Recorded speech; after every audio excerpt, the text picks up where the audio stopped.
بسم الله الرحمن الرحیم. با عرض سلام و خسته نباشید هموطنان عزیز.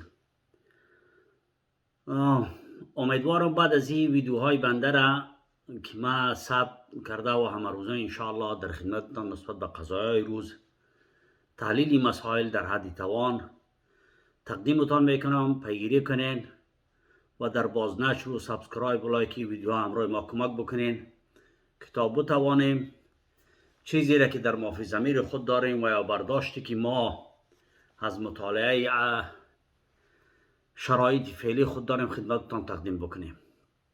به همین اساس موضوعی را که امروز ما انتخاب کردم و در ذهن اکثر افغانهای عزیز چه در داخل و چه در خارج میگذرد و همچنان جهانیان، نهادها و افراد و اشخاص در دنیا که علاقمند به مسائل افغانستان هستند این سوال به خود مطرح میکنند که آینده افغانستان چه خواهد شد، نظام طالبان به چه راهی می روند، سرنوشت کشور و این نظام فعلی یا سرپرست طالبان به کجا می انجامه.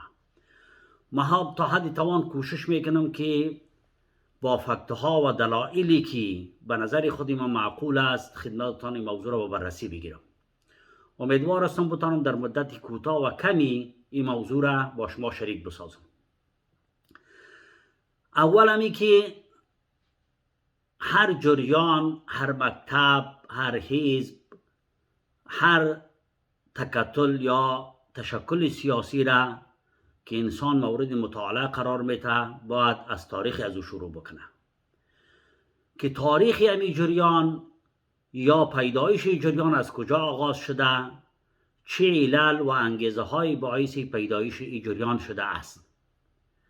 که اینجا خلاصه اشاره بکنیم که جریان طالبان که این جریان به اساس یک فکر، به اساس یک اندیشه، به اساس یک فلسفه، به اساس یک مبارزه نرم در نهایت پیوستن به مبارزه سیاسی این آغاز شده، یا این جریان ناگهانی و علی العجاله و به شکل طبیعی و خودروی برآمده، یا علل و انگیزه خارجی داشته که اصل جریان به حیث یک وسیله از او استفاده می شود و خود جریان من حیث یک موجودی که انه هو یا موجود جوهری مطرح نیست. به این اساس این مسائل من میخوام بدون از اینکه یادداشتی داشته باشم همون چیزی که در طول سالهای 20 سال 30 سال ما از درس و مکتب و مبارزه و نوشته به ذهن خود داریم او را خدمتتان ارائه بکنم. جریان طالبان یک جریانی هست که تاریخ از اونها به سالهای 1994 میرسه یا 1992 تا 94 که اولین بار هسته‌های ازی در قندهار و جنوب افغانستان شکل گرفت که در روز زمان طالبان رهبری نداشتند و یک جریانی بود که در اثر تصادمات کوچکی منطقه‌ای میگن و در واقعیت هم با اساس همون جنگ‌های داخلی که بعد از آمدن مجاهدین در افغانستان یک آنارشی، یک فوضا حاکم شد و کشور پارچه پارچه و تکه تکه شد و دیگه یک اتحاد سیاسی، یک حکومت مرکزی قوی، یک اداره درست در هیچ جای افغانستان حاکم نبود. به اثر همین گپ نیروی طالبان پیدا شدند. خو علل و انگیزه های واقعی از این در پشت استخبارات خارجی است. کشورهایی که منافع اقتصادی و سیاسی در افغانستان داشتند اونها این کتله تقویه کردند با امید از اینکه این کتله یک راه برون رفت و یک راه تامین امنیت برای کالاهای تجارتی از اونها از جنوب افغانستان به طرف آسیای مرکزی و کشورهایی که نو تازه استقلال یافته بودند و از اتحاد جماهیر شوروی جدا شده بودند و بازارهای خوبی برای اقتصاد بودند. استخبارات منطقه به خصوص پاکستان اینها از این جریان طالبان که جریان طالبان در افغانستان ایجاد شد و اینا استفاده کردند، یا برای روایت قوی که نصرالله بابور خودش طراح یا وزیر وقتی داخلی پاکستان خودش طراح و بنیانگذار این جریان بود که هم کاروانهای تجارتی پاکستان که از راه کویته می آمد که در راه چور شده بود و مانع از او شده بودند، این کتله طالبان را حمایت کردند و برانگیختند که تا راه ها را برشان اهمیت بکنند. خلاصه پیدایش جریان طالبان یک جریان فکری، یک جریان تاریخی فکری، یک جریان مکتبی یا دینی نبوده که به اساس یک تفکر عمیق و یک مبارزه دوامدار یا یک تجددگرایی مثلا در رابطه با اسلام که دیگه مکتب‌های فکری در جهان اسلام دارند و این اساس نبوده. یک جریان ناگهانی، یک جریان آنی، یک جریانی با اساس ضرورت همون زمان و با انگیزه های محلی و پشتیبانی خارجی و استخباراتی و اهداف منطقه‌ای ایجاد شده. این به این خاطر تاریخ طالبان در همین حد تاریخ پیدایشان چیز است که در نهایت هم مردم در پهلوی از اینا ایستاد شدن و آمدن اینها به خاطری که اینا را در اول همگی فرشتای نجات میگفت، اینا امنیت کردند، قماندانهای سرکش و زورآور و جبار از ولایت جمع کردند، مردم در پهلوی از اینا ایستاد شد. واقعا در مرحله اول طالبان با بسیار اندک تلفات با حیث یک مارش آمدن و چند سال هم در دروازه‌های کابل بودن و بالاخره کابل سقوط کرد و حکومت دولت اسلامی اون زمان سقوط کرد و طالبان با کابل موفق شدند و 5 سال دیگه طالبان یا کمتر از 5 سال جنگ کردند تا اینکه قهرمان ملی افغانستان احمد شاه مسعود و در اصل یک حمله تروریستی که برای اولین بار در افغانستان صورت گرفت شهید شد و طالبان اتفاقا بگوییم یا تقدیرا مسئله 11 سپتامبر به میان آمد و برج‌های نیویورک زده شد، برج‌های تجارت جهانی و مواقع دیگر توسط تروریستایی که رهبریشان در خاک افغانستان توسط اسامه بن لادن بود. این گپا باعث شد و این انگیزه شد که امریکایی‌ها به افغانستان بیایند و یک نظام طالبان را سقوط بدن در اندک زمان. این تاریخچه خلاصه ایجاد طالبان بود که بعد از اون طالبان دوباره با پاکستان پناه بردن و پناهگاه مفقود 1 سال 2 سال منفی بودن. بعد از اون بازم استخباراتی و کشور اینا را تقویت کرد، اینا را پشتیبانی کرد با پولهای اپراتیفی یا پولهای غیر رسمی که از کشورهای خلیج می آمد. این جریان قوی شد و دوباره مبارزه خود آغاز کرد و 20 سال هم در مقابل نیروهای ناتو کشورهای خارجی اینا مبارزه کردن و توانستن که با یک همکاری غیر رسمی دولت روسیه بعضی کشورهای دیگه که یک عقده خاص یا برای جلوگیری از نیروهای ناتو و غرب و آمریکا داشتند، این نظام بعد از 20 سال سقوط کنه و طالبان دوباره مسلط شوند. این خلاصه و فشرده نظام طالبان بود. معمولا بحثی ما در این است که آینده افغانستان چه میشه و سرنوشت طالبان چه میشه و سرنوشت افغانستان چه میشه. این حتی دقیق سوال میکنن دوستای ما که این جریان چند سال دوام خواهد کرد، این حکومت چند سال دوام خواهد کرد. موضوع بحثی ما نوعیت حکومت طالبان نیست، فقط پرداختن به این مسئله است که آینده این نظام ما پیش بینی بکنیم. خب در اول گفتم جریان هایی که به اساس یک ضرورت وقت ایجاد بشوند جریان های فکری نیستند، فلسفه وجودی ندارند، فلسفه علمی ندارند، یعنی مکتب نیستند، تئوری مدون یک مکتب یا یک فکر ندارند، ولی تو فکر دینی باشه، غیر دینی باشه، فلسفی باشه یا سیاسی باشه نداشته باشند. این جریان ها محکوم به نابودی هستند و دیر یا زود محو میشوند و این جریان های پایدار نمیمانند. شاید سوال بکنید که مثلا نظام مثلا کوریا، نظام کوریای شمالی، نظام کوبا، اینها چرا 40 سال 50 سال دوام کنن؟ اون نظام ها بدون شک که اگر نظام های دیکتاتوری و جبار و قهار هم هستند، اون نظام ها بر اساس یک تئوری فلسفی که همین تئوری مارکسیسم است اینها دوام کردند و حتی کشور بلاروس هم که لوکاشنکو که در رأس از اوست از یگانه کشوری است که بعد از اتحاد جمهوری شوروی نظام حاکمیت سقوط نکرده با ما اساس بچرخد، دارای یک فلسفه و فکر هستند، به خاطر اونها شاید دوام بیارن و سالها دوام بکنن. یک مسئله. مسئله دوم اندیشه های همین جریانی یک جریان است که برای یک کشور، برای یک منطقه یا برای یک محیط اینا چه میشوند؟ آیا اندیشه های از اینا اندیشه های بسیار زیاد کلاسیک ناسازگار با محیط و زمان خود هست یا اندیشه های پویا هستند، اندیشه های نوین هستند، اندیشه هایی هستند که برای معضلاتی مشکلات گذشته اینا کوشش بکنه که معضلات حل بکنند؟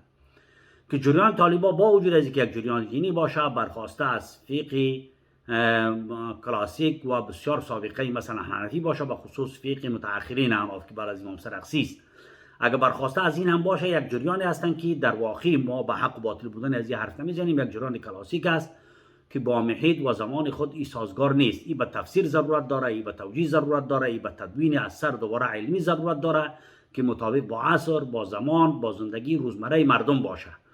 یعنی ما بیاییم مسئله ریشه که یک سنتی، یک طور مثال که ویدیوی ما دراز نشه، یک سنتی زواج در دیگر مذاهب یا سنت ما که در مذهب حنفی است، یا مثلا لنگی را که یکی از نمادهای فرهنگی افغانستان است، یا مثلا لباس و چادر ای گپا را به ایمان اصل و یک چیز همه چیزها را محکم بگیریم و در این زمان به زمانهای بگردیم که مثلا یک زمان که بعد از قرن 17 که کشورهای اسلامی بعد از استعمار در قرار رفتند، در اونها نظامهای غیر علمی، نظامهای دیکتاتور، نظامهای متعصب حاکم شدند، زنها را از تحصیل باز ماندند، زنها را از تعلیم باز ماندند. مثلا ما همون جریان‌ها را محکم به بگیریم و هیچ روایت و اساس دینی نداشته باشه، تفسیر دینی نداشته باشه که تعلیم زنها را مثلا با من طور مثال، یا مثلا با ظلم و با جبر حقوقی یا حقوق یا تعهداتی را که ملت در مقابل دولت را به دست بیاریم، مثلا یک خانه را 50 سال قبل که او خانه ساخته نشده باشه برای یک پرزه نوشته کنیم که تشاوی صفای خود 50 سال بوده. یه را طور مثال هستند. این اندیشه هایی که بسیار کلاسیک باشه، غیر مدون باشه، غیر علمی باشه، ماندگاریش و دوامش بسیار زیاد از احتمال بعید است. اگر که دوام هم بکنن، این یک چیز غیر طبیعی و مخالف طبیعت و فطرت می باشه. به این اساس نظام طالبا که فعلا از معنی اگر سیاسی نمیز، واقعیتش هم است که اینها در یک نیم سالی که در افغانستان حاکم بودن، اینها نتوانستند که خود جمع بکنن، خود جور بکنن، یک نظام تدوین بکنن، کارهای از اینا با اساس یک اصول باشه، قانون داشته باشن. هر کدامشان از هر منبر حرفی میزنن. یکیش میگه مثلا که قرآن قانونی ماست، ما با قانون ضرورت نداریم. این آدم میره نمیفهمه که قرآن در طول تاریخ، حتی بعد از پیامبر صلی الله علیه و آله در عصر صحابه قرآن تفسیر شده. ما فقهای از صحابه کرام داشتیم که به نام عبادله یاد میشن، عبدالله ابن عمر، عبدالله ابن مسعود، عبدالله ابن زبیر و عبدالله ابن عباس. اینا فقهای صحابه بودند. باز فقهای مدینه داشتیم، فقهای مکه داشتیم، شام داشتیم، عراق داشتیم که اینا مطابق عصر زمان خود اسلام و قرآن و حدیث پیامبر صلی الله علیه و آله توضیح و تشریح میکردند. که امروز در جهان مدرن و در عصرهای جمهوریت قانونهای اساسی برآمده که قانون اساسی را مردم تدوین میکنند در روشنایی مثلا اصول ارزش‌هایی که در هر کشور است، که اصول سوسیالیسم است، اصول ماتریالیسم است، اصول لیبرالیسم است، یا اصول اسلامیسم است و اسلام است. با اساس تدوین میشه و با اساس یک قانون یک کشور میچرخه و پیش میره. به این اساس طالبا یک جریان منظم و یک مکتب یا فکری منظم نیستند. امروز یک فرمان مطابق میل خود مثلا یکی از علما از اونها امیرالمومنین صادر میکنه، رده های پایانی از او که در اداره دولتی کار میکنن و یک کمی جهان بینیشان خوب است و دنیا را دینه نگپا با او مخالفن باشن، سری سازش نداشتن باشن، صدای خود کشیده نمیتونن. با این اساس اندیشه ها و جریان طالبا یک جریانی است که غیر سازگار با زمان، غیر سازگار با جامعه، غیر سازگار با محیط. با این اساس عمری از این ما زیاد طولانی نمیبینم. سوم دلیل و فکتی که یک جریان دوام خود و عمر خود کوتاه میکنه، عدم درک و فهم از هدف یک جریان است. حالا یک جریان نمیفهمه که ما یک جریان اسلامی هستیم، مثلا اسلام چگونه تفسیر میشود، امی اساس فکری ما چیست، که مثلا ما از مکتب مولانا مودودی هستیم، از مکتب سید قطب هستیم، از مکتب دیوبند هستیم، یا مثلا از مکتب دیوبند هم که هستیم به اساس کدام عالم مثلا معاصر دیوبند، یا مثلا به اساس فقه معاصر قرضاوی. این چیز طالبا تا حال نمیفهمن و هدف خود نمیفهمن. با همین خاطر در تطبیق اهداف خود عمل و تصرفاتی که میکنن بیشتر وقت ظالمانه است، ناسنجیده است و مخالف با اصول و روش‌هایی است که فقه اسلامی حتی در همون زمان که تدوین کرده که تو با مجرم چه قسم برخورد بکنی، با متخلف چه قسم برخورد بکنی، با کافر چه قسم برخورد بکنی، با محارب چه قسم برخورد بکنی، با ذمی چه قسم برخورد بکنی، با ادیان دیگر چه قسم برخورد بکنی، با زن چه قسم برخورد بکنی، با اطفال چه قسم برخورد، تمام جزئیات در فقه اسلامی بدون شکی گنجانیده شده است. با میخواد تصرفات طالبان در اثر نادانی، بیخبری و عدم درکشان از هدفشان که ما چی میخواهیم، یک بخشی از اینا مثلا سخت پافشاری میکنن بر مسئله قومی، یک بخشی از اینا سخت پافشاری میکنن بر مسئله اسلامی، یک بخشی از اینا سخت پافشاری میکنن بر یک برداشت بسیار کلاسیکی، عقیمی، عقب مانده، چرکی مثلا از مدرسه حقانیه. با اساسی از این مثلا به این خاطر عدم درک فهم درست از هدف یکی از علتهای باعثه کوتاه بودن این عمر یک نظام است. بسیار ببخشید با بزرگواری من تست صحبت میکنم، ان شاء الله که صحبت ما قابل فهم است، به خاطر که از وقت استفاده کرده باشیم. در ویدیوهای بعدی کوشش میشود که ما این صحبت ها را منظمتر، کوتاه‌تر و چه به هر صورت لهجه ما لهجه طبیعی است، لهجه مردمی است، ان شاء الله که سخنان ما قابل فهم است. دیگه چهارمین فکتی که عمر یک نظام، عمر یک جریان کوتاه میکنه که خوشبختانه بگویم یا متاسفانه طالبای فکتم دارن که عدم فهم درست از جامعه و محیط خود است. اینا از جامعه و محیط خود درک درست ندارن، اینا فرهنگ جامعه را نمیفهمن، ارزش‌های بسیار قدیم کلاسیک افغانستان که از 3500 سال پیش، یعنی اگر از دوره تولد زردشت بگیم تا به حال تمام حکومت‌ها، حاکمیت‌ها، امپراتورها، اشغالگرها، هر کسی که آمده این فکت‌ها را در اصول مراعات کردن و اگر زیر پا هم گذاشتن، اگر چنگیز از این تاریخ استثناء بگیریم دیگه این چیزها را مراعات کردن، با مردم یک آمیزشی داشتن که مروت به کار بردن. حافظ میگه آسایش دو گیتی تفسیر این دو حرف است، با دوستان مروت، با دشمنان مدارا. این مدارا را به کار بردن و ارزش‌های مردم از زیر پا نکردن، مثلا ننگ، مثلا ناموس، مثلا دخترای مردم، مثلا لیز گرفتن افراد و فامیلی مثلا مردم که در افغانستان این چیزها تابوست و یک ارزش و ناموس به حساب میروه که طالب‌ها به شکل یک جریانی که شکل انقلابی دارن، انقلابی هایی که تئوری ندارن، انقلابی هایی که مکتب ندارن، اقلا مثل مارکسیسم واری، مثل سوسیالیسم واری، یا مثلا انقلاب هایی که مثلا در تاریخ اسلام از خود داخل مسلمان ها، مثلا در همین خراسان چیزی که در ویدیوهای بعدی در باره از او صحبت خواهیم کرد ان شاء الله. اینا اگر درک درست و درک خوب و درک واقعا علمی از جامعه و تاریخ افغانستان ندارن. این چهارم فکت است. دیگه پنجم فکتی که عمر نظام ها را کوتاه میسازه تطبیق هدف با ظلم و سری نیزه است. این را هم علم ثابت میکنه، هم دین اول میگه که خداوند جل جلاله در یک حدیث قدسی خودش قسم میخوره که و عزتی و جلالی لانتقمن من الظالم فی عاجله و عاجله. خداوند به جلال و عزت خود، حدیث صحیح، حدیث قدسی است که قسم میخوره که ما به جلال و عزتم قسم است که ما از ظالم در حال و آینده انتقام میگیریم، یعنی در همین دنیا عمری از را کوتاه میسازم. و ده ها آیت وجود داره که خداوند جل جلاله ظلم از خود نفی میکنه. چون ویدیوی ما دراز نشود، ما تعریف ظلم اینجا تشریح نمیکنم از دیگه علمی که وقت زیاد میگیره، همه قدر بودن که می ظلم از دیگه لغوی گذاشتن شی در غیر محلش است. وقتی که تو یک ملا را میاری در وزارت مخابرات، در شرکت برق، در وزارت صحت عامه، یک ملا را وقتی که تو وزیر مقرر میکنی بدون شک از نگاه تعریف لغوی معنای ظلم خودش ظلم است. با همین خاطر این از نگاه لغوی ظلم است. و دیگه ظلم میره میگه حق به اقدار نرسم. پیامبر صلی الله علیه و سلم میگه که اذا وصید الامر لغیر اهله فانتظروا الساعه، وقتی که وظیفه کار به غیر اهلش سپرده شد شما منتظر قیامت داشتین. چی معنی که حتما تحول میاد. قیامت را نمیگه اگر قیامت کبرا برپا شود، یعنی امون نظام، امون جریان، امون دولت، امون سیستم سقوط میکنه. این از نگاه دینیش است. از نگاه علمی شما در طبیعت اگر دیده باشین، همین علم میگه که یک زاغ سالها، شاید صدها سال عمر بکنه. چرا؟ به خاطر که طبیعت ظالم نداره. یک خز خاشاکی را میخوره، مثلا یک گیاه را، یک مغز، یک چیز را پیدا میکنه، از زیر خاک پیدا میکنه میخوره و یک شکار نمیکنه. اما عمر عقاب، عمر باشه، عمر پرنده هایی که شکاری هستند و ظلم میکنن به دیگر حیوانات، نورا میخوره، عمر از اینا بسیار کوتاه میباشه. هم از نگاه طبیعی که در اثر تکر با یک درخت، در اثر تکر با یک سنگ، یا در اثر خیزی به جای، اینها چی میکنن؟ تباه میشن و نابود میشن. همیشه عمر ظالم دراز میشه. شاید از شما سوال بکنن که چرا در بعضی کشورها ظالما بسیار عمر میکنن؟ خب او دلیل دیگر داره که ان شاء الله در یک ویدیو مثلا نظام کره شمالی یا نظام کوبا، با وجود از این عمر از اینا را در طریق دراز گفته نمیشه، با وجود از اینکه اونا خدماتی دارن، اونا ارزش‌هایی دارن که جوامع خود با وجود که ظلم میرن بودن در حقیقت خود مطابق عمو عصر و زمان خود اینا نگاه کردن. خب دلایلی داره که در ویدیوهای دیگه ان شاء الله من منظم سرش بحث میکنم. فکت چهارم تطبیق هدف با ظلم و سری نیزه است. وقتی که هدف تطابق هایی که با خردم، با کیبل سری مردم تطبیق بکنی. مثلا یک مثال بسیار کوچک میگم. من همین شاگرد مدرسه دینی هم هستم.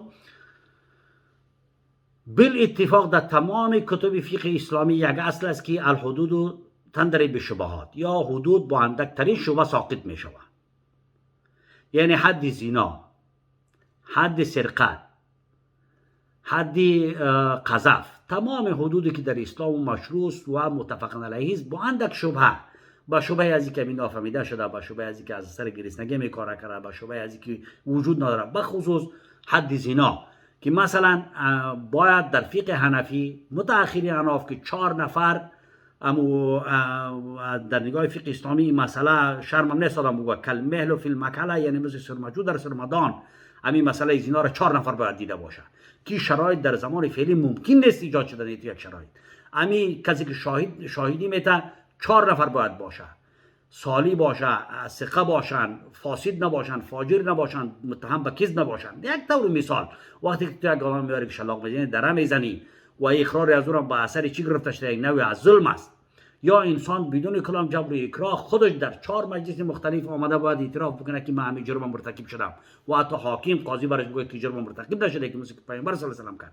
وقتی که توی احکام حدود تطبیق میکنی مخالف اصل اسلامی، مخالف همون شروط فقه حنفی که تو دعوا از او داری، این نوعی از ظلم است. یا مالیاتی که از مردم میگیری با مو شوی درستش نگیری یا او را درست مصرف نکنی، اتباع خودت تو مثلا هر جنایتی را که بکنن تو بر از اون کار نداشته باشه ولی مردم عامه را ظلم بکنی، این ظلم است که در ارتباط گفتن سیاسی نیست. واقعیتی داستان همیست که هر کسی که تطبیق اهداف خود با اساس ظلم بنا نهاد با اساس عمرش کوتاه می باشه.